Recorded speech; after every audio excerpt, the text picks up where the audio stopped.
आखिरी रोटी। एक गरीब माँ और उसकी बेटी छोटे से घर में रहती थी। घर में खाने को कुछ भी नहीं था, बस एक आखिरी रोटी बची थी।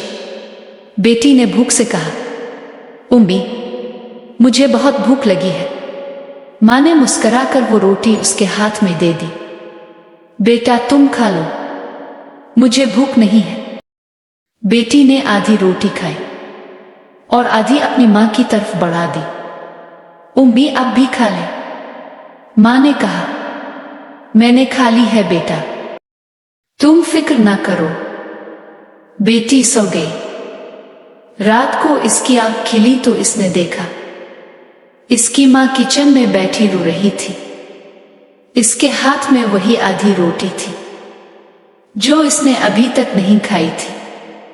बेटी की आंखों से आंसू बहने लगे और इसे पहली बार समझ आया, माँ कभी भूखी नहीं होती, वो बस अपनी औलाद को खिला देती है। सबक: माँ अपनी भूख, अपनी तकलीफ सब छुपा लेती है।